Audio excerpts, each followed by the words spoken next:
Yo, what is up guys? Boy here, aka Blue Collar Sports TV. Hopefully you guys are doing well. If you're new here, smash that like, hit subscribe, all of that good stuff.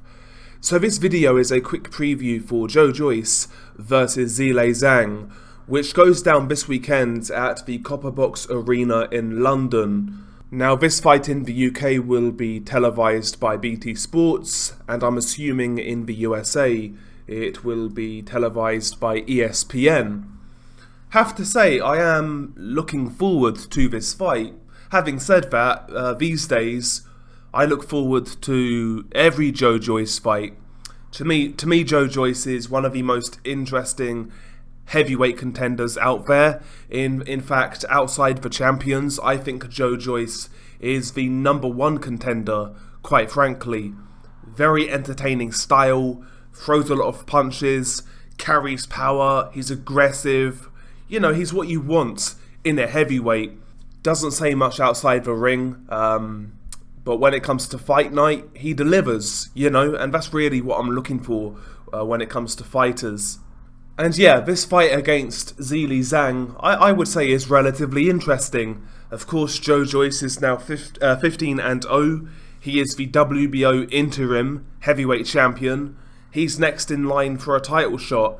He could easily sit around and not be active, you know, wait for his shot, but he's staying active, and he's staying active against a relatively good opponent in Zhang.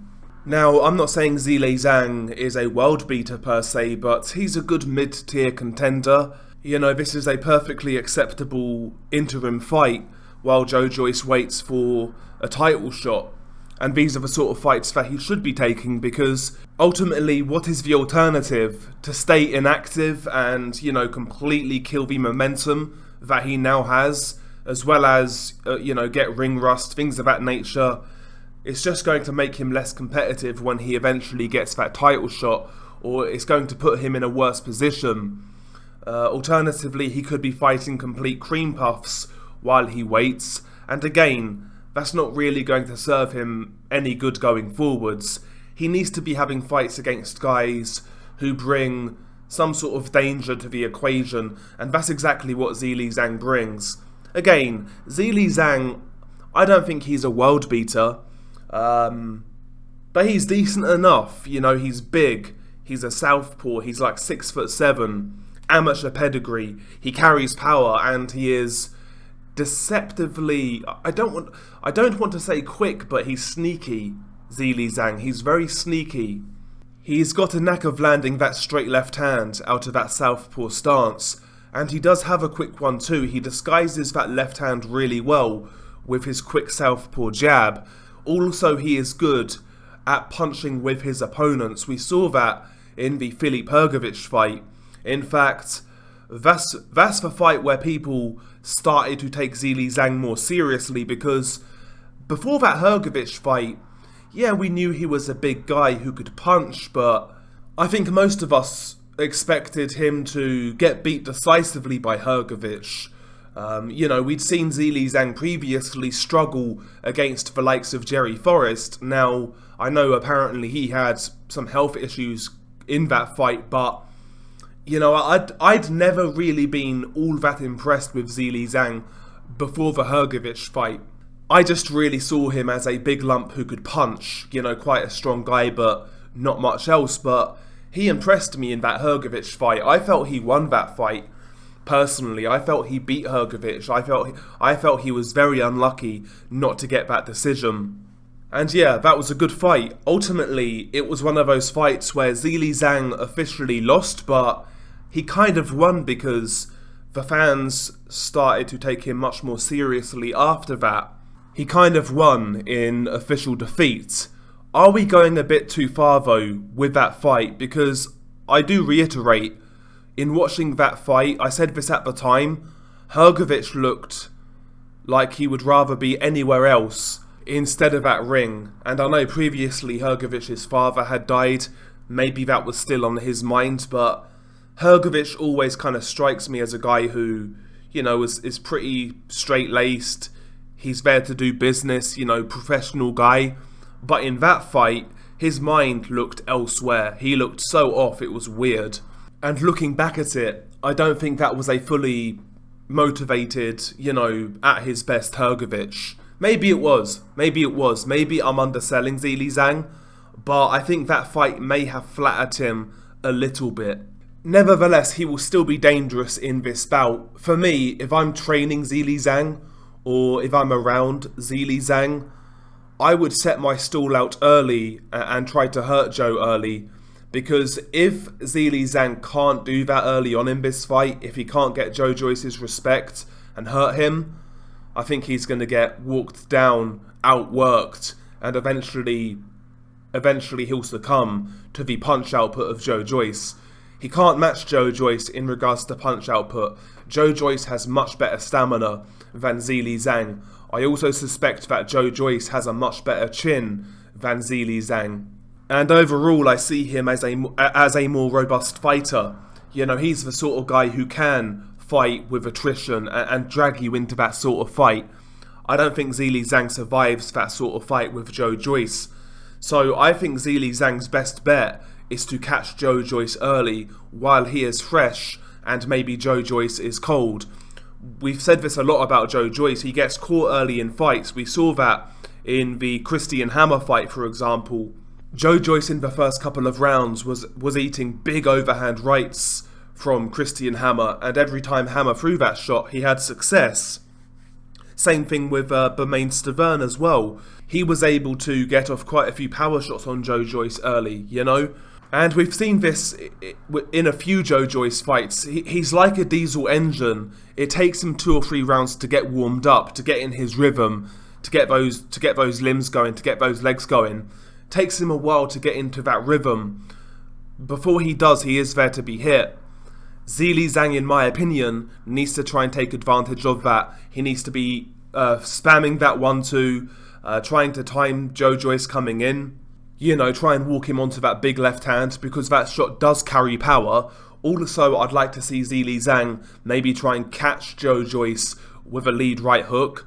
Joe Joyce, again, especially early on, when he hasn't got his rhythm quite right, sometimes Joe will lean in with punches, particularly the jab. He'll kind of lean in with his head over his front foot. And, in that opportunity, or in those opportunities, if they present themselves, Zhieli Zhang should be looking for his right hook out of that southpaw stance. Maybe even a lead uppercut, something like that. Try and take advantage of these defensive deficiencies early on. So Zhieli Zhang, in my opinion, his best chance is to do it early. If he doesn't manage that, I think he's in for a long night, to be honest. Joe, for me, it's the flip side with Joe Joyce. He needs to be a bit more careful in the early rounds of this fight, because they call him Big Bang for a reason. Zhieli Zhang can punch. So early on, Joe needs to be cautious of falling in with shots, lunging in, things of that nature. Keep a nice tight guard. Be nice and responsible with the defense. Just prod and probe with the jab. Apply that forward pressure, but don't get too crazy with it. And as this fight plays out, go through the gears, start to up the punch output, and then drag Zhieli Zhang into a fight to where, he's forced to keep up with Joe Joyce. If Joe Joyce can implement that pace, I don't see Zhieli Zhang winning this fight, quite frankly. And looking at this one, I think it's going to be tense early on. I think that Zhieli Zhang will land shots. That's going to get a few oohs and ahs from the crowd and the commentators. But ultimately, I think Joe Joyce is going to do what Joe Joyce does. I think he'll eat these shots up, he'll walk through them, and eventually he'll get to Zhieli Zhang, And I think he'll get to Zhieli Zhang and stop him in rounds maybe 6, 7, 8, in and around that area. I think Zhieli Zhang will take some tenderizing. He's not going to go right away, but I think he's there to be knocked out. I think he's there to be stopped, personally. Good fight. It's a fight in which I make Joe Joyce a pretty big favourite, but I'm aware of the threat that Zhieli Zhang brings to the table. It's one of those sort of fights. Joe Joyce should win, but the attributes that Zhieli Zhang does have, it makes this fight interesting, I would say. So yeah, good fight. Again, I just like watching Joyce fight. I think Joyce is very entertaining. I really do. And I hope he wins this fight. Nothing against Zhieli Zhang, but I just think Joyce makes for a really interesting contender in the heavyweight division.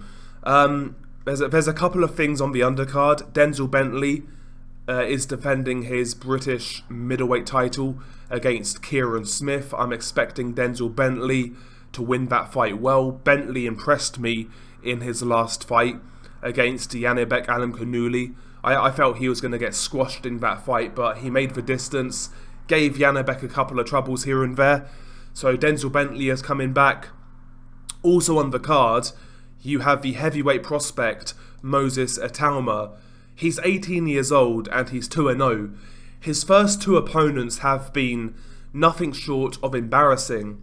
However, in his third fight, he's fighting a 6-rounder against a journeyman by the name of Konstantin Dobyashenko. Probably butchered that second name, but I've seen this guy fight a couple of times. He's got a record of 9 wins, 12 defeats and 1 draw. Not great on paper, however, this guy has never been stopped. He's got a very good chin and he tests prospects. So for example, he took Vladislav Serenko the distance, gave Serenko some trouble. Serenko didn't look good in that fight. And Serenko was a guy once upon a time who people, actually rated as a prospect. Also gone the distance against the likes of Alexander Zarkozy, a Ukrainian heavyweight prospect, another one. Went the distance with Andrei Rudenko. He went the distance with Zhang Kozabutsky, who is an interesting heavyweight contender himself, southpaw, based out of Kazakhstan. The guy's never been stopped, and he's always shown a really good chin. So yeah, the record isn't great. The record isn't great, but he's actually a real journeyman. He's not a club fighter. There's a difference. He's there. He'll go rounds. He's tough. He'll throw a few shots back. So, good third fight for Moses Itauma. A good bit of matchmaking there, in my opinion. But anyway, share your thoughts below. What do you make of Joyce versus Zhieli Zhang? How do you think this fight's going to go? Share your thoughts below. Peace.